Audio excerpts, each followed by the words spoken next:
That's not mine.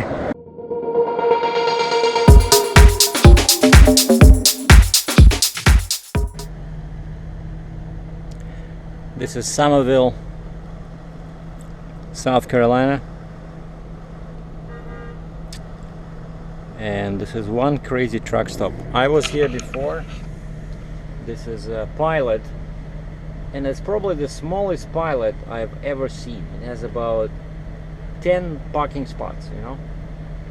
And I cannot talk about my previous load. All I can say is that I picked it up in Canada and took it to the States, and then I came to Summerville because somewhere around here I'm picking up my next load on Monday. I don't know the details yet.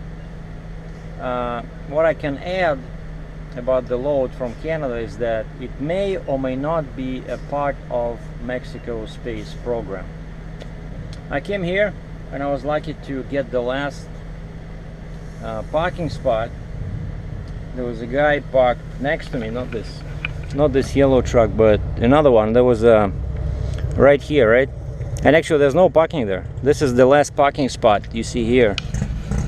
And so I went over there, just, you know, to the left, like where the cars are, and managed to back in here. Yeah, it wasn't easy, but you know, as they say, use the goal principle. Get off your, you know, and look, goal, G-O-A-L. And as soon as I parked, a guy was coming from the scales, and because this truck stop is so small, okay, I'm gonna get outside, I'll show you guys. But basically a guy almost hit me, because you see the way you have to turn, that's the major roadway, like I-26 is over there. So to make this turn, every driver knows that you'll have to keep left. Otherwise, that's why they have that big yellow concrete piece in there, because I guess a lot of people were running their trailer wheels and tires on that piece of grass. So you have to stay left, right? So this guy comes from the scale, and of course he's not even look. I look at him. His window is closed. The driver's side window is closed. He's not looking in the mirror. And there was a car parked over there. For some reason, you know, there's a car parking on the other side of this Pilot over there. There's a McDonald's, you know. And for some reason, people that come out, they're still chewing on their burgers. They just stop right there. You know, they stop right there and they block the traffic for other cars. But one lady was sitting there just talking on the phone. And so this guy was more concerned with that lady and her car, and he wasn't looking at this side. And I stood like this, and I'm looking at my hood, and he keeps turning left. I look at him. He's not in the window. His face is not in the window. He's not even looking back at me. And I definitely saw, 5 minutes after I parked, I definitely saw that he's gonna hit me. So I hit my horn, and the guy like stopped, and then I see his face. He looked at me and he raised his hand kind of like in an apology, and he backed. And that's why I put that, flag in there, because let me show you something. That's something that I have to deal with all the time. First I'm gonna show you how far back I am. I went in here and I checked like 20 times to make sure that I don't break my mud flap, because that's what happens when you come too close. Your mud flap goes under your wheel, and the wheels, okay, these don't turn, right? So, but still, they go over and they just break them. And I could raise my suspension and go over this, but you see these scratches? It's because of this. See this? This is very low, this part. And so I know that you can hit something. So I decided to stay like this, close. So I cannot go any further, right? So like these guys, like the dry vans, see their wheels are way over there, right? So they can come much further than me. And that's and that's the scale over here. So yeah, anybody who's coming from the scale, you know, it's not easy. And there's only one other truck stop, and you have to pay 12 bucks a day over there.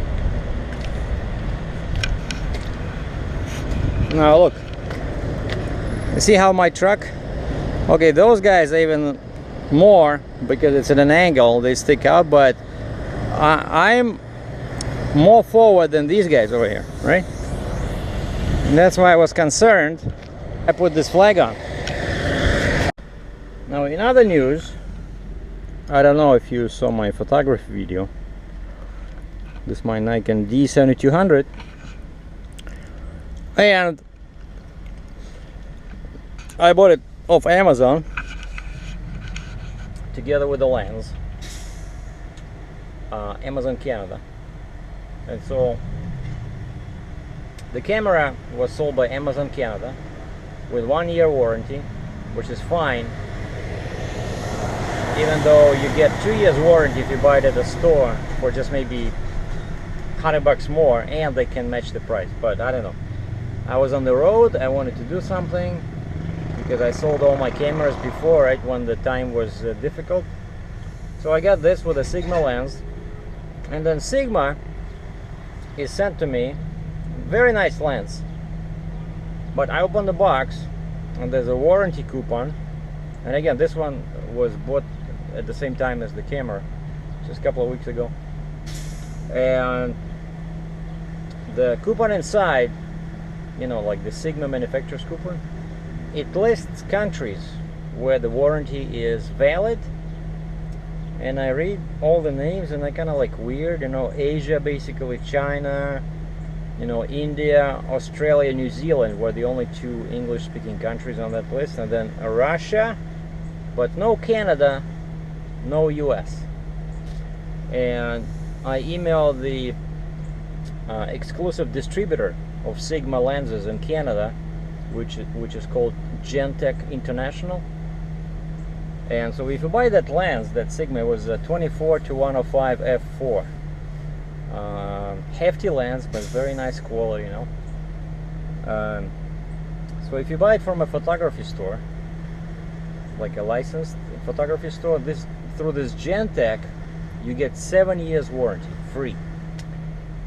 This product, turns out it was a gray market product, and I checked again the listing. There's nothing there to indicate that it's a direct import of gray market, and basically you have no warranty in Canada, even though you buy it from Amazon Canada. And so even if I was American and I bought it from you know, Amazon.com, I'd have the same problem. And I emailed the seller. It was not Amazon, it was just a company, you know, using Amazon to sell stuff, and I did not notice that it was not Amazon until it was too late. And they say, oh, don't worry, you have 1 year warranty through us. Well, but there's no documents in the box, you know. So I said, forget it, I want to return it. And they say, okay, you pay shipping. And they charge me for shipping, even though the listing said free shipping on Amazon Canada. So they charge me for shipping 75 bucks, like first time. Now I pay for shipping to send it back to them, and they're gonna charge me 15% restocking fee. So basically, never ever buy stuff on Amazon from non-Amazon, you know, name, so to speak. Like if it says under the listing sold and shipped by Amazon, cool. But if it says sold and shipped by Zoom Electronics specifically, that's the seller of this lens, you know, 99 cases out of 100 it'll be direct import, great market product, and you will not know about this until it's too late, you know. So anyway, and yesterday I went back to Amazon and I made sure it's sold and shipped by Amazon, Amazon.com in US, and you know, they say, "Are you sure? Are you Canadian? You want us to ship it to Cambridge, Ontario, Canada?" I said, "No, ship it to me." And so I found a truck stop. I found this truck stop, right? I found the address. I called them. I said, "Can I do this? Can you accept the package on my behalf?" And they said, "Yeah, sure." And so I put the address in there. And so this new lens is arriving tomorrow. And that's why I was showing you guys the camera with no lens. So, but I got, it's my camera, paid for, beautiful, you know, 7200, so great for wildlife, you know, scenery, everyday photography, very light, and I can do time-lapse movies with it. And so tomorrow I'm getting a Nikon. I chose to stick with Nikon, you know, because the vibration reduction, if you are into this photography thing, on Sigma, it's totally crazy. It kills your battery like real fast, and the picture, when you look at the viewfinder, the picture jumps, you know, when the vibration reduction works, the viewfinder jerks. And I'm like, what the heck, is it something is different? I started looking on the internet, and then I look at the manual, and the manual says, no, if you see any jerks in the picture in the viewfinder, that's completely normal. Oh yeah, thank you. I don't like that. And so now I'm getting a Nikon 16 to 80 f2.8-4 lens. It's a bit expensive, but you know, 16 to 80, it's the same as 24 to 120 on a full frame camera. So basically, one lens that can do a lot of things. I wanted to show you guys one thing. Actually, wait a second. I feel very hot. I keep forgetting that I'm not in Canada anymore. So it's plus 26 Celsius, so I don't know, 75 F. What happened here, I didn't mention this, it was a couple of deliveries ago. You see how this leans this way a little bit? Basically it fell, this spot fell in here. And so it was sitting on this side, so it got a little bit crooked. So what happened was that I was unloading an excavator, I think, and the ground was like this. And even though I raised the end over here when I disconnected from the trailer, but I went over this little hill after driving away from the trailer, and they caught these parts caught the ground, right? And I did not notice right away, and I was turning away from the trailer, so this thing was dragging on the ground. It was all dirt, not asphalt, dirt, so no damage, nothing. But it was all, I was turning, and because of that, so this whole thing was, you know, this was going this way, right? And so this thing fell in here. See over here, the scratch over here? And I couldn't get it out, you know? I had to drag it again and turn the opposite way, and finally it went in here. It went, you see, everything is cool, no damage, just a couple of scratches, but that's like, it always scratches here when you put it like this. But what I don't like is that now it sits at different height. See, like over here I have 2 fingers, and over here I cannot even put 1 finger. And I was thinking how to correct this, you know, thinking that maybe I should just climb in there and muscle this thing somehow, you know, in place. And then I was driving and thinking about this, you know, with the previous load, and then I thought, wait a second, I have hydraulics at my disposal, right? I have these magic levers over here. This, when I push it down, this frame goes down, right? And so all I gotta do, and actually what I'm gonna do tomorrow is Sunday, I'm gonna put something in here, like a piece of wood, just maybe like 3-4 inches tall, and then I'm gonna drop this so it tilts the opposite way, you know. And I think that should solve the problem, because I don't see anything broken. It's just basically because these just you know, loose connections over there, right? There's a cylinder and all these pins, you know. But that just shows you that it's so easy, you know, when you deal with these heavy loads and heavy trailers. When you're not careful, it's so easy to damage something, you know. You really have to pay attention, you know, 100%. And that thing, another practical reason why I want to raise it and, you know, make them the same height is because when it goes much lower, it starts catching on my fender, you know. You see these marks over here? See?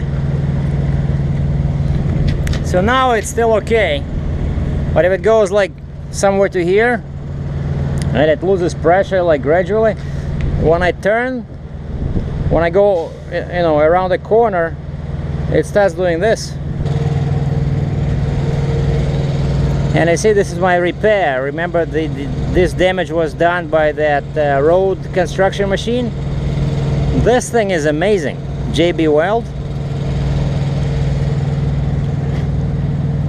But the paint is pretty much gone everywhere.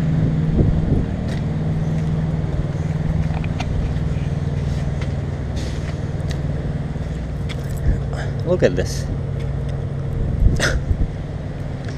And we have some jungle in here with lots of trash. I'm pretty sure there's some dangerous animals in there.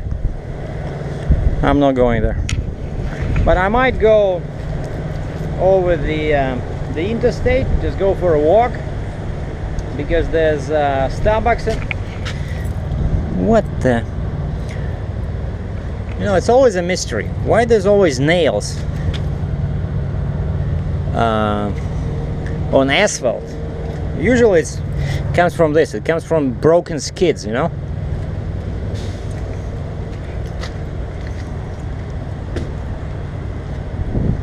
The last thing I need is to get a flat tire.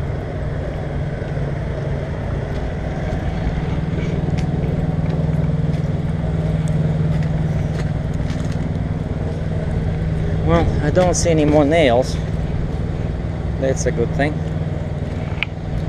So I was saying that, yeah, there's basically just 1 mile from here, if you walk that way towards I-26 and you cross over, there's a big shopping area over there. There's a Walmart, there's a Starbucks, and there's that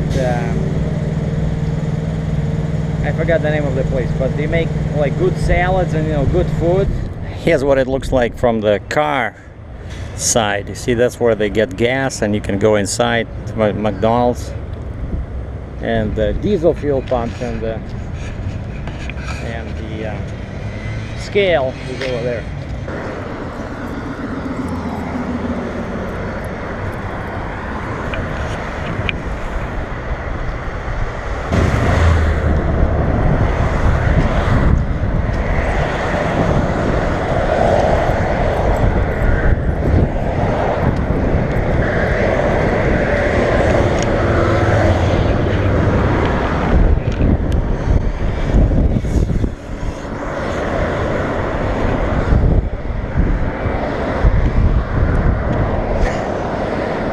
That's not mine. I-26. Not too busy today, this being Saturday. Yeah, that way is south, Charleston, South Carolina, and the ocean.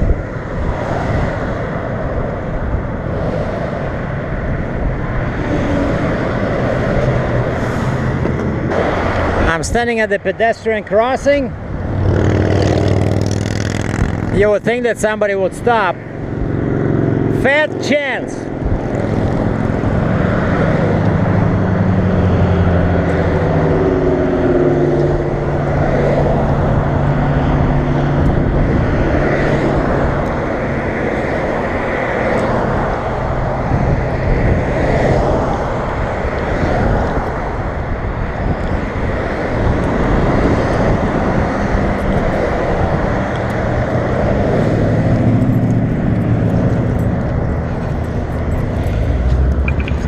That's how four-wheelers drive. All right, what do we got? We got Waffle House, Hardee's. I think Walmart is somewhere over there. I'll go check out. Maybe I'll get a movie or something, you know. They have these $5 a disc. Because what I'm gonna do in the truck, I have to sit there till Monday. I see it, I see it. Okay, shopping is done. I got some snacks, some drinks, and a new DVD movie with Jennifer Lopez. Love her as an actress, not so much as a singer.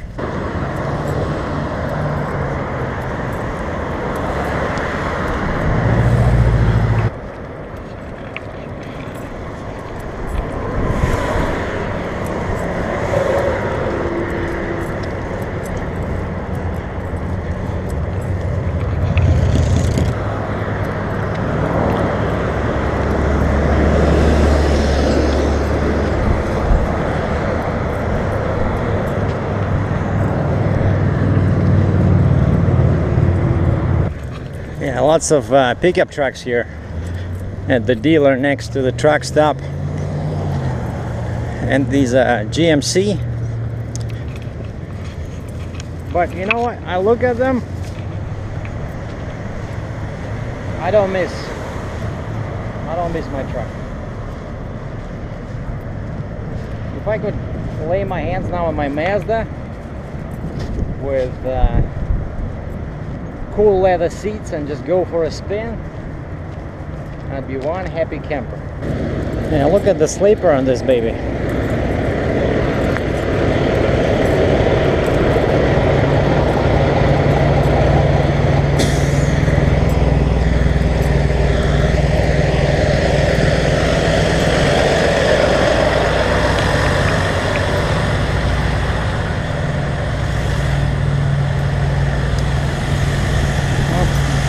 Any damage. You know, a small truck stop like this, I'm always wary of leaving my truck for a long time. All right, that was a good walk. Probably 2 miles, about 3 kilometers, so roughly 30 minutes. So that's it. Now I just have to settle down in my truck, open all my windows because it's pretty hot, but the wind is good, you know. The wind, when you open like both windows, it's not too hot inside, you know. I don't have to run the engine. I love this weather. It's not cold, but it's not too hot either. Alright, thanks for watching. Stay tuned for the next episode where I'm loading early next week.